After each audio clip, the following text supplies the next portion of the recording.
When I came to Santa Fe, I didn't come thinking I was going to live here. I came to look around. I was intrigued by the architecture. I wanted to know what was happening here or how it was evolving. So on arriving and seeing all these Pueblo-style houses, I was delighted.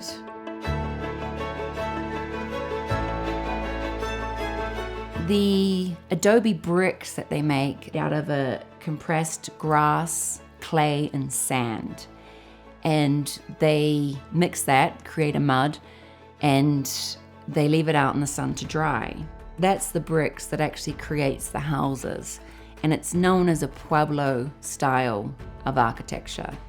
It precedes 5000 BC, and it began in the Middle East.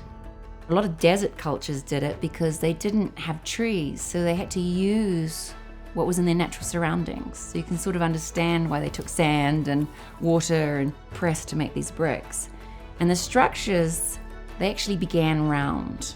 If you look at the fireplaces in my house and think of that kind of round structure, that's what they were living in. And as years went on, they started to build other rooms, but they would make them out of different soils. It's very clever.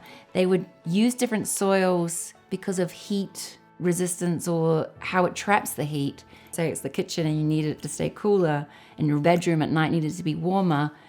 That was their thinking. They used different soils to create them. So it's an extremely eco way of building.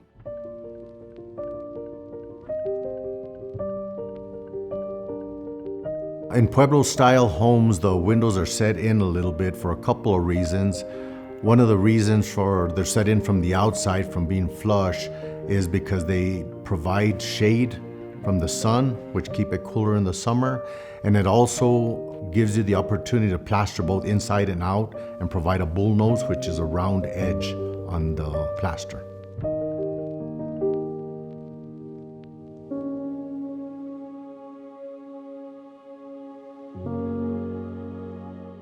What happened in Santa Fe, the Pueblo buildings were being built by the indigenous people, and then of course the Spaniards came and colonized the area.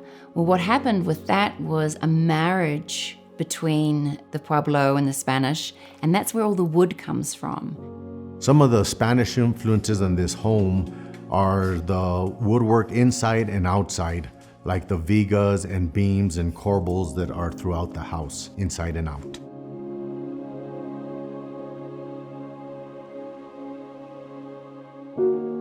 At first, I was kind of standoffish to all the rounded edges because I'm used to sharp, modern edges, but it grows on you and it has such an incredible calm.